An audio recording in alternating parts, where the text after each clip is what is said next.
Qizaloqning ta'kidlashicha, uning shohidliklari muhim ahamiyatga ega. Otasiga mushti o'qtalgan, uning o'kinib vijdoniy azob chekayotganidan darak beruvchi javobni men jinoiy niyatlar dalili emas, balki odob-axloq belgisi deb bilaman. Men bosh chayqab, ko'plarni bunday dahshatli dalillarsiz ham dorga osib yuborishgan, deb qo'ydim. Gapingiz to'g'ri, ularning orasida gunohsizlari ham ko'p bo'lgan. Yigitning o'zi qanday dalillar ko'rsatibdi? Uning dalillari himoyachilariga uncha dalda bermaydi. Zotan, bir-ikkita ijobiy nuqtalari ham bor. Siz ularni gazetadan o'qib ko'rishingiz mumkin. U papkasidan Hertfordshire mahalliy gazetalaridan bir nechtasini olib, sahifalarni bukladi-da, baxtsiz yigit bo'lib o'tgan voqealarni dalillab bergan izohlarni qayd etuvchi sartarolarni ko'rsatdi. Men kupening burchagiga o'tirib olib, diqqat bilan o'qishga kirishdim. U yerda quyidagi so'zlar yozilgan edi. Shundan so'ng marhumning yolg'iz o'g'li Mr. James McCarthy chaqirildi. U quyidagi shohidliklarni berdi. Men 3 kundan beri uyda yo'q edim. Bristolda edim. Xuddi o'tgan dushanba, 3-kun ertalab qaytib keldim. Kelsam, otam uyda yo'q ekan. Oqsoch xotin uning otboqar Jon Ko'p bilan Rosga ketganini aytdi. Oradan biroz o'tgach, otam aravachasining g'ildiragi g'ijirlayotganini eshitib, derazadan qaragan edim. Uning hovlidan g'izillab chiqib ketayotganini ko'rdim.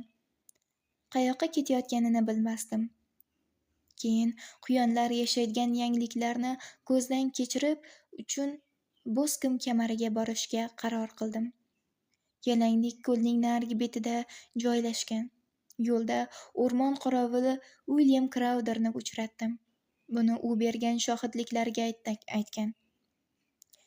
Biroq u meni otasining izidan quvib ketayotgan edi, deb yanglishadi.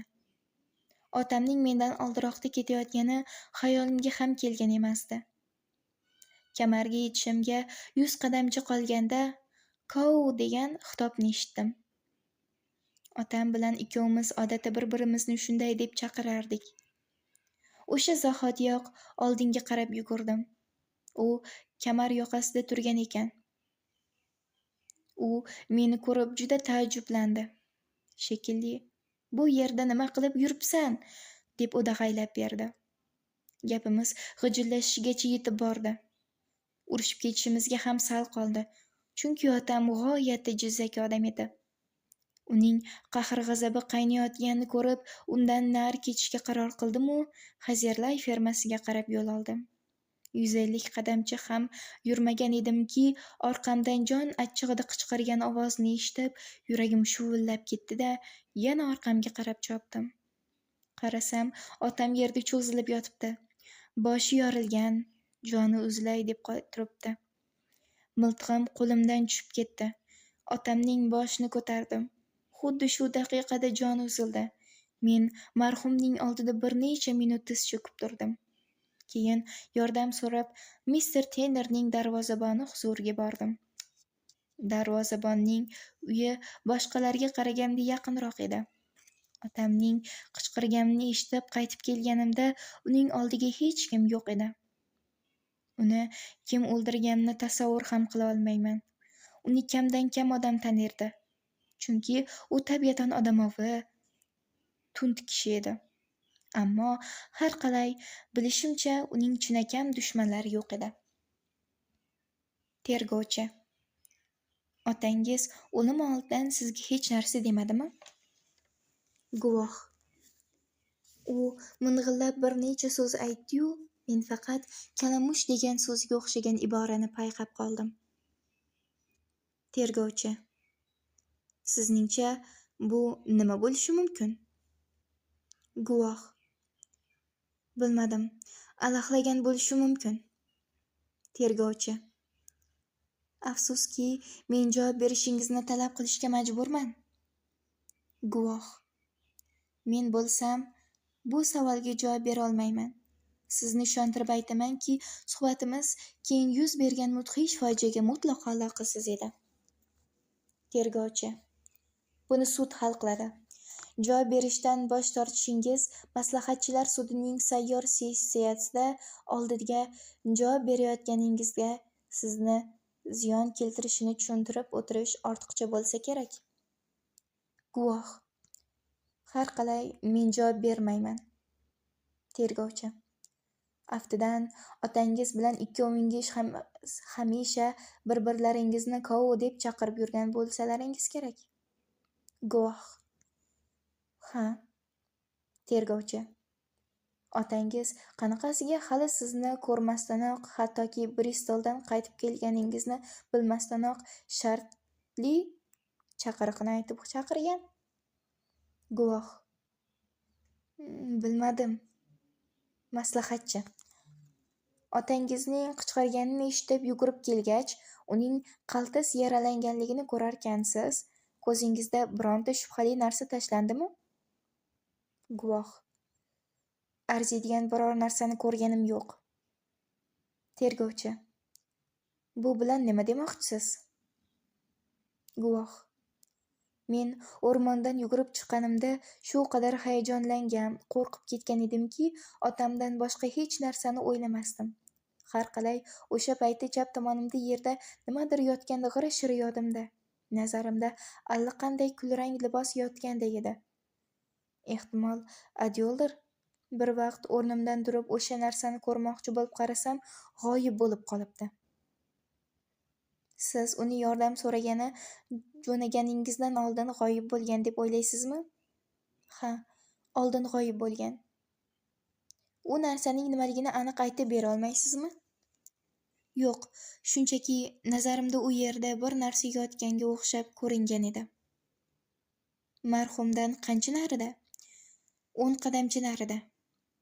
O'rmondan qancha masofa berida? Taxminan shuncha masofa berida. Demak, bu narsa g'oyib bo'lganga sizdan 20 qadamcha narida ekanda.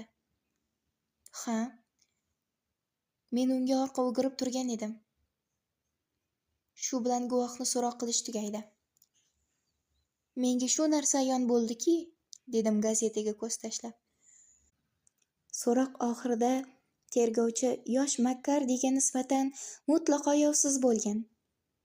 U o'g'lining bergan shohidligidagi ziddiyatlarni, otasi o'g'li kelganini bilmay turib uni chaqirganini, shuningdek, otasi bilan qilgan suhbatning mazmunini aytib berishdan bosh tortganini, keyin marhumning so'nggi so'zlarini g'alati izohlaganini juda asosli ravishda ta'kidlagan.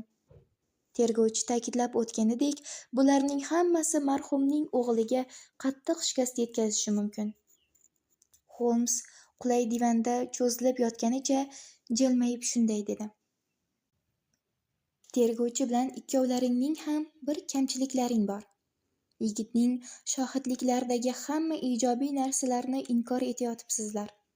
Uning farosatini goh juda zo'raytirib, goh juda kamaytirib yuborayotganingizni nahotki payqamayotgan bo'lsangiz. Bordi-yu, maslahatchilarda o'ziga nisbatan xayrixohlik uyg'otishga qodir janjal sabablarini o'ylab topolmagan bo'lsa, farosatsiz, bordi-yu, marhumning kalamush haqidagi so'zlarini eslatib, g'oyib bo'lib qolgan kiyim haqidagi uydirmani o'ylab topishigacha borib yetgan bo'lsa, juda farosatli ekan, demoqchisiz. Yo'q, ser. Men shunday nuqtai nazarga amal qilamanki, yigit aytgan gaplarning hammasi rost.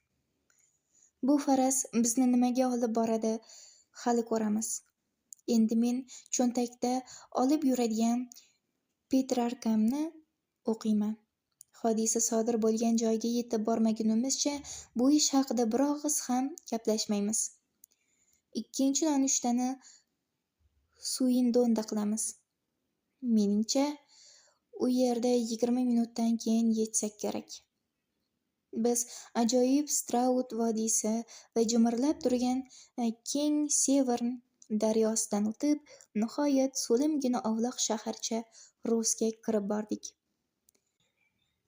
Sassiq qo'zanga o'xshagan, juda bosiq, Pishiq-puxta kiyingan ayyor ko'zli, pakanagina bir odam bizni platformada kutib turardi.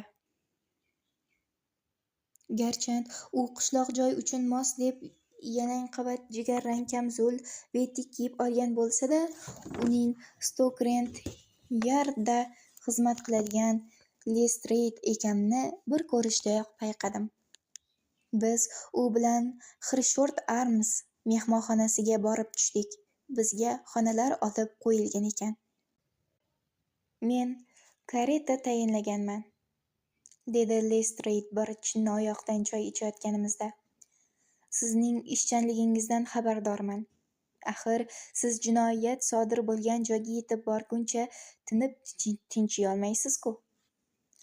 Bu gaplaringiz uchun shoyon tahsin, deb javob berdi Holmes. Endi hamma narsa barometrning nimani ko'rsatishiga qarab qoldi. Lestreyid g'oyatda taajjublandi. Fikringizni yaxshi tushuna olmadim, dedi u. Barometr nimalarni ko'rsatayotibdi? 29. Shamol yo'q. Osmonda bir parcha ham bulut ko'rinmaydi. Yomg'ir yog'maydi. Mening esa bir quti sigaretim bor. Ularni chekib bo'lishim kerak. Qolaversa, bu yerdagi divan qishloq mehmonxonalarining odatdagi rasvo divanlaridan ko'ra xiylagina durust. O'ylaymanki, bugun kechqurun karetadan foydalana olmasam kerak. Lestreyid iltifot bilan kulib qo'ydi. Siz albatta gazetadagi hisobotlarni o'qiganingizdan keyin biron xulosaga kelib qo'yganga o'xshaysiz, dedi u. Bu ish xuddi charog'on kundek ochiq-oydin, unga qanchalik chuqur kirib borsang, shunchalik oydinlashib boradi. Lekin albatta ayol kishining, ayniqsa go'zal bir ayolning iltimosini yerda qoldirsa bo'lmas. U sizning ta'rifingizni eshitgan ekan. Zotan men allaqachon qo'l urgan ishga sizning sira ham bosh qo'ymasligingizni unga ko'p marta aytishimga qaramay, sudlanuvchini himoya qilish uchun xuddi sizni taklif qilmoqchi bo'ldim. Yo Rabbiy, eshikka uning ekipaji kelib to'xtadi. U shunday deyishi bilanoq xonaga bir qiz yugurib kirdi. Men bunday dilbar qizni umrim bino bo'lib ko'rmagan edim. Moviy ko'zlari charaqlar, dudoqlari xiyol ochilgan, yonoqlarida latif nimpushti qizillik o'ynar edi. Qattiq hayajonlanganidan odatdagi bosiqligini unutib qo'ygan bo'lsa kerak. "O, Mr. Sherlock Holmes", deya xitob qildi u. Goh unga, goh menga qarab, nihoyat ayollarga xos savq tabiiyski bilan nazarini do'stimga to'xtatib, "Kelganingizdan g'oyat xursandman. Sizga shuni aytgani keldim. Ishonamanki, Jeymisning gunohi yo'q. Siz menga ma'lum bo'lgan narsalar bilan tanishib, ishga kirishishingiz kerak. Zarracha ham shubhalanib ko'rmang. Biz u bilan bolaligimizdan do'st edik. Men uning qilmishlarini hammadan ko'ra yaxshi bilaman. Ammo uning ko'ngli shu qadar yumshoqki, chumoliga ham ozor bermaydi. Jeymisni yaxshi biladiganlarning hammasi ham unga bunday ayb qo'yilishi juda tuturuqsiz tuyulayotibdi. Umid qilamanki, biz uni oqlashga muvaffaq bo'lamiz, Miss Tenner, dedi Sherlock Holmes. Ishoning, imkonim boricha harakat qilishga tirishaman. Siz hisobotlarni o'qidingizmi? Sodir bo'lgan hodisalar haqida ma'lum bir fikrga kelib qo'yganmisiz? Bironta najot yo'lini ko'rsatayotibsizmi? Uning gunohsiz ekanligiga o'zingiz aminmisiz? Men shunday bo'lishi mumkin deb hisoblayman. Xayriyat-ey, deya xitob qildi u boshini mag'rur ko'tarib va Lestreyidga pisanda bilan tikilib. Eshitdingizmi? Endi ko'nglimda ishonch tug'ildi. Lestreyid kaftini uchirdi. Qo'rqamanki, hamkasbim xulosa chiqarishda shoshilayotibdi, dedi u. Axir, u haq-ku. Men aminmanki, u haq. Jeyms jinoyat qiladiganlardan emas. Otasi bilan bo'lgan janjalga kelsak, men bilaman. U tergovchiga bu to'g'rida menga daxldor joyi borligi uchun hech narsa aytmagan. Qanday qilib? Deb so'radi Holmes. Hozir biror narsani yashirib qolishning